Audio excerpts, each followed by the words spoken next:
2 years. That's how long it had been since I walked away from my old life, from her, from everything I once believed in.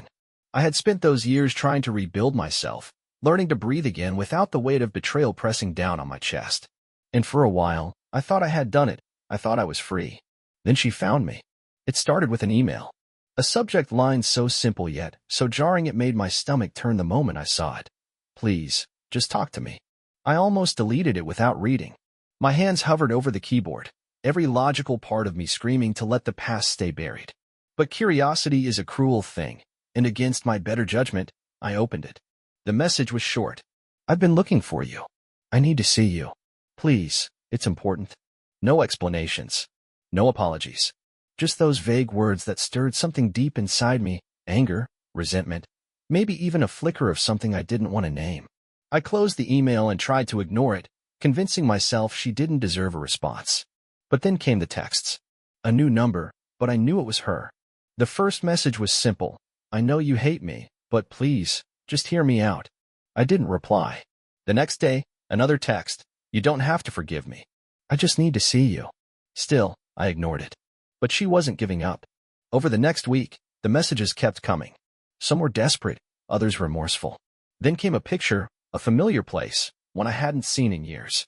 It was an old diner, the one where we used to go every Friday night, back when things were good.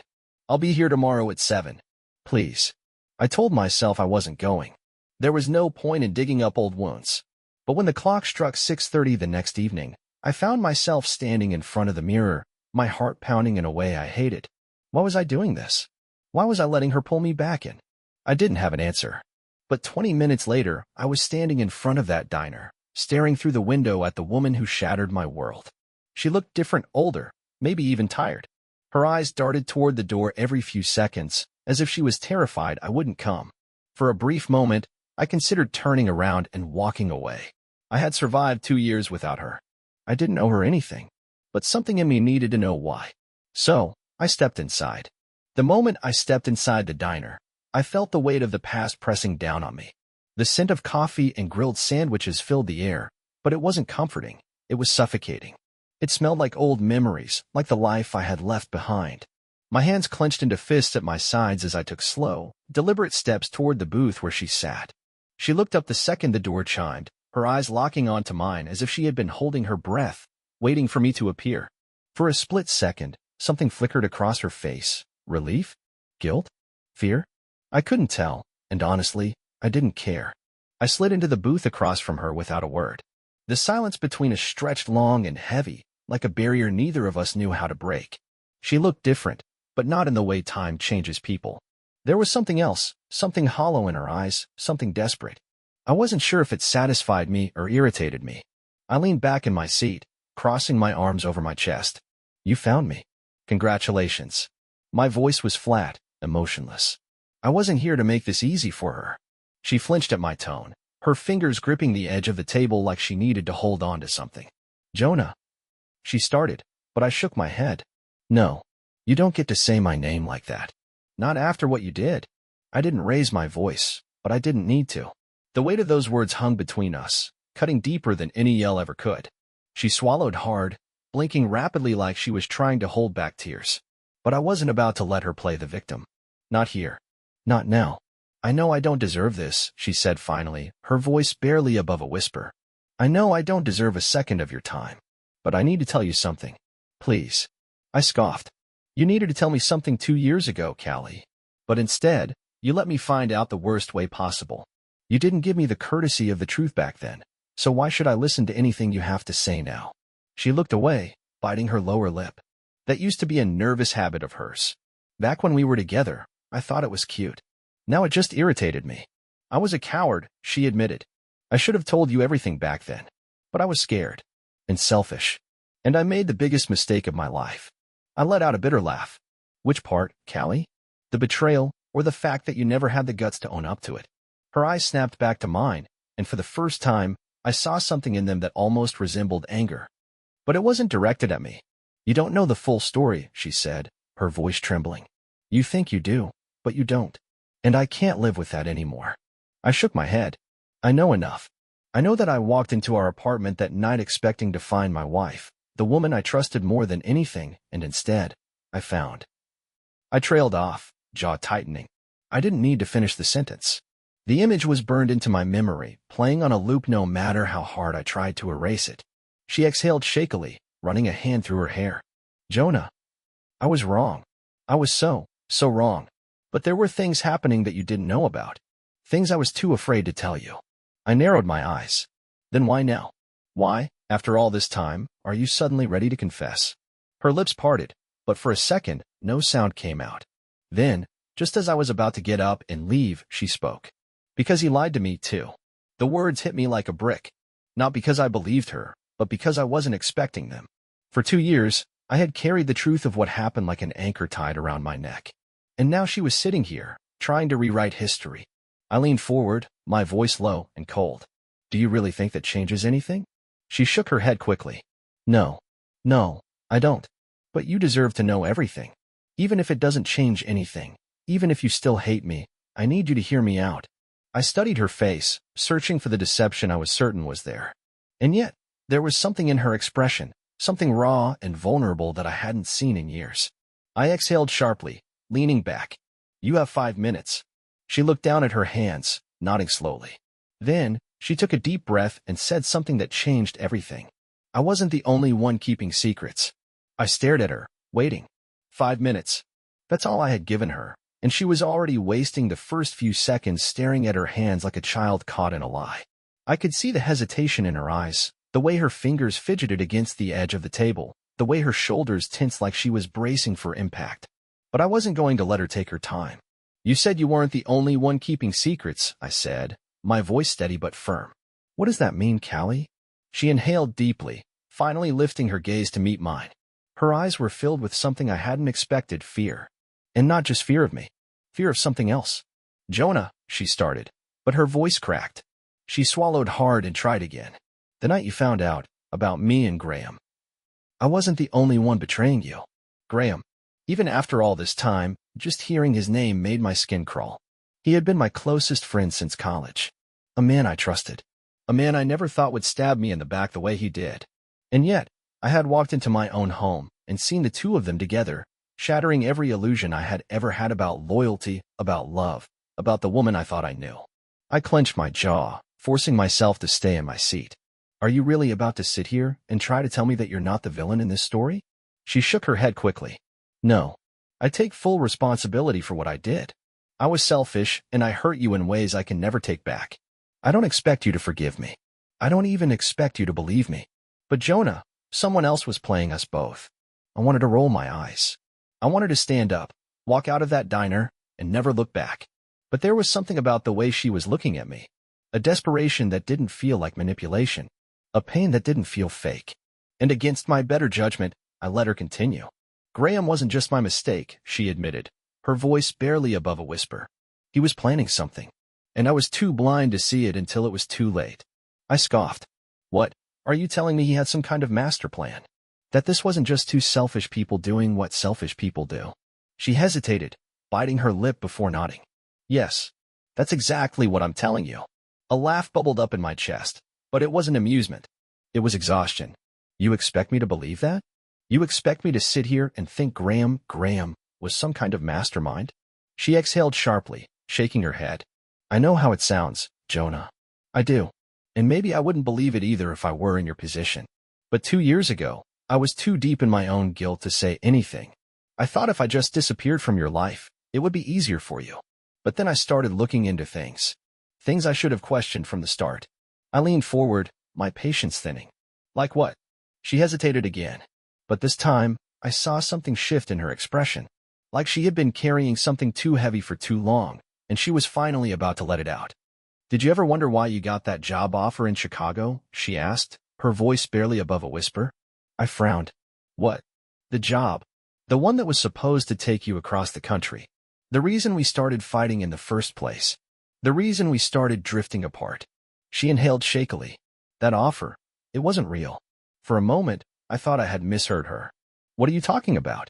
She swallowed hard. Graham set it up. He fabricated the whole thing. There was no job in Chicago. There was no company scouting you. He wanted you gone, Jonah. He was making sure you left. My mind reeled. It didn't make sense. It couldn't.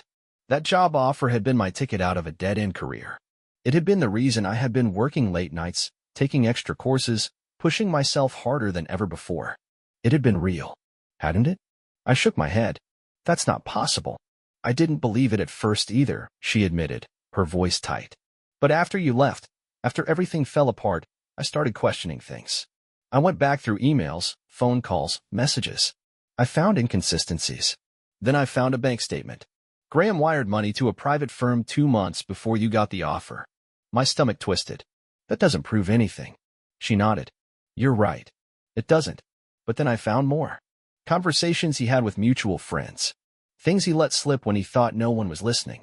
He wanted you out of the picture, Jonah. And I played right into it. I shook my head, trying to push the thoughts away. But the cracks were forming. The doubts creeping in. If what she was saying was true, then everything I thought I knew about that time in my life was a lie.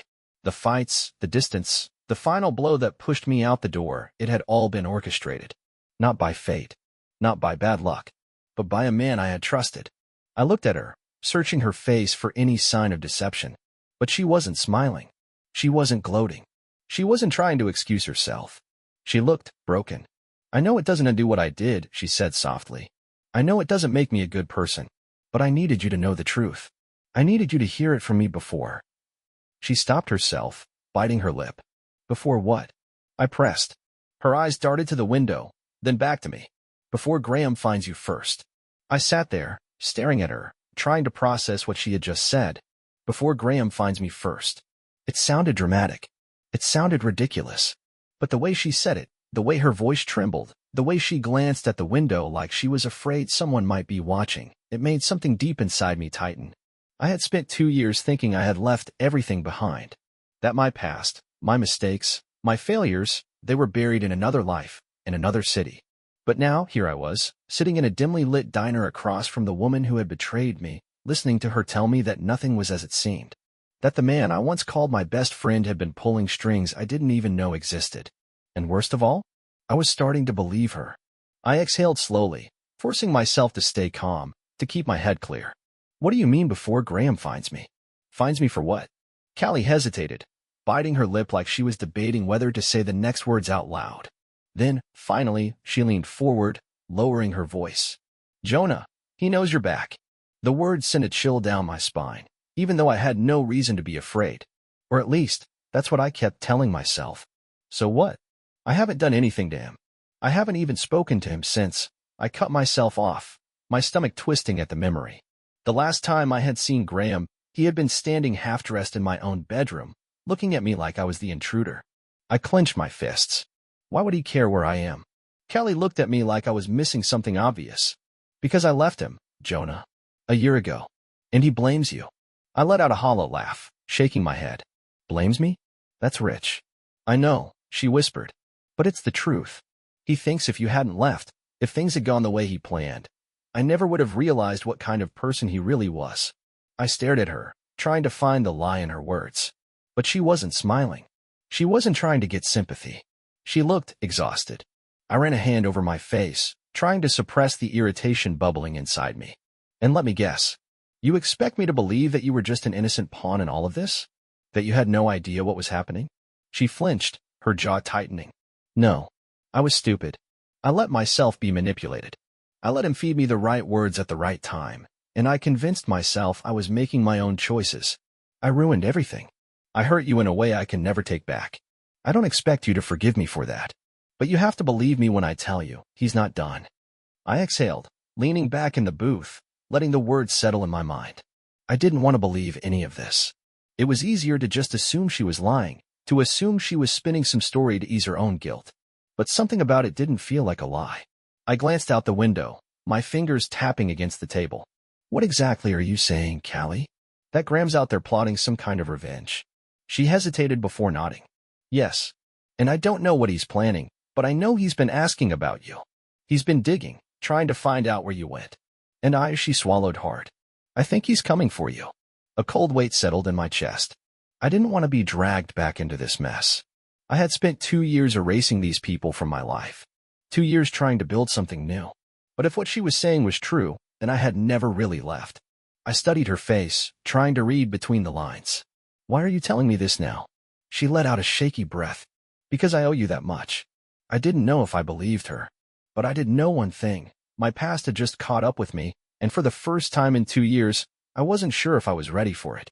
I sat there in silence, my fingers tapping lightly against the table. The weight of everything Callie had just dumped on me was pressing down hard, like an anchor tied around my chest. I wanted to dismiss it, to call it paranoia, an excuse, another desperate attempt to justify her mistakes.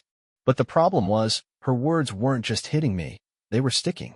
Maybe it was because, deep down, I had always felt something was off about that time in my life. The way things unraveled so fast, like they had been set up to fall apart. Back then, I thought it was just bad luck. A series of unfortunate decisions that led me right to rock bottom. But now, looking at her, hearing the urgency in her voice, the fear in her eyes, I wasn't so sure anymore. I let out a slow breath, rubbing my temples. Okay, I finally said, my voice even. Let's say, for a second, that I believe you. Let's say Graham really was pulling the strings. What do you think he wants now? Revenge? To mess with me for old time's sake? Callie hesitated, like she wasn't sure she should say what she was thinking. I don't know. But I do know he's been asking about you. And when Graham asks about someone, it's not because he misses them.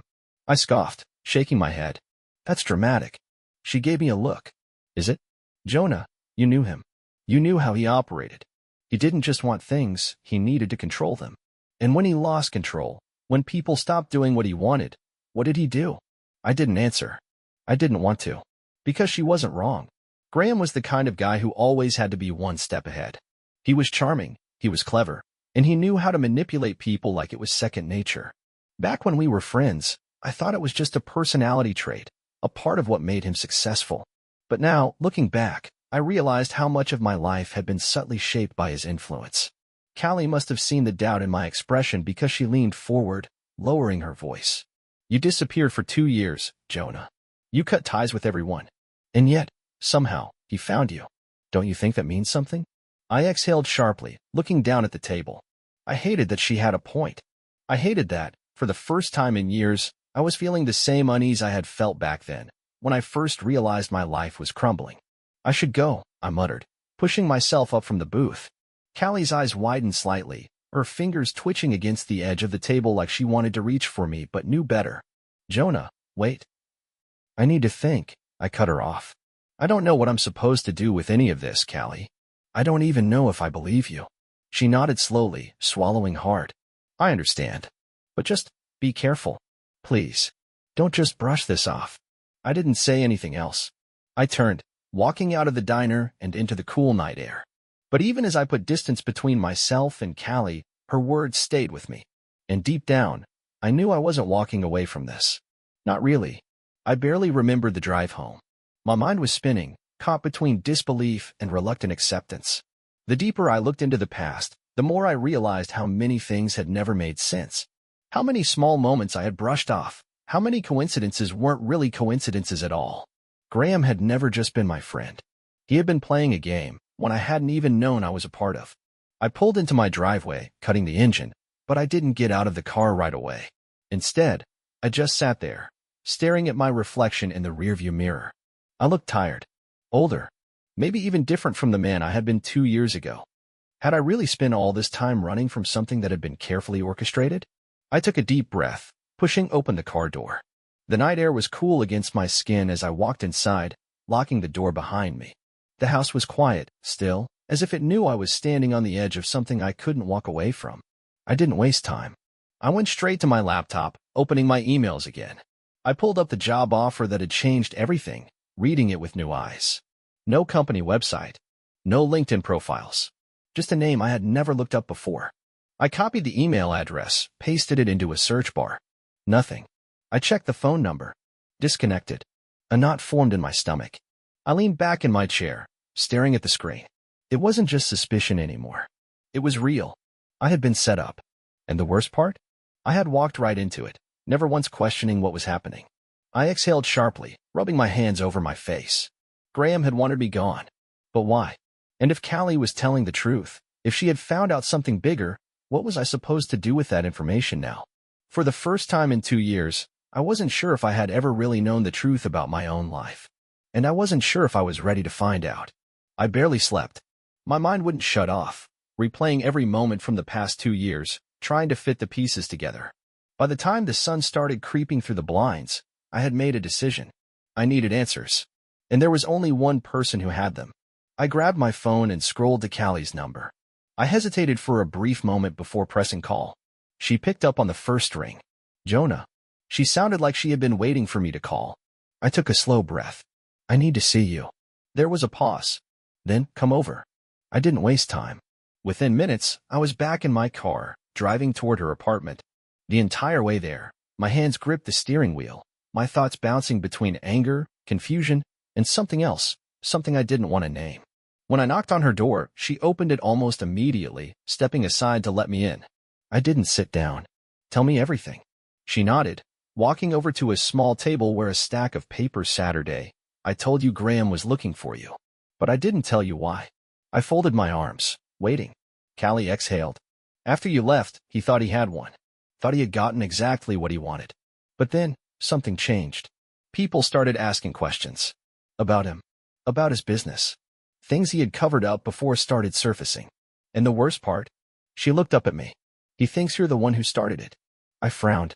Why would he think that? Because after you left, I started looking into him. I stared at her, processing her words. You. She nodded. At first, I just wanted to understand what had happened. Why everything had fallen apart so fast. But the more I dug, the more I realized he had done this before.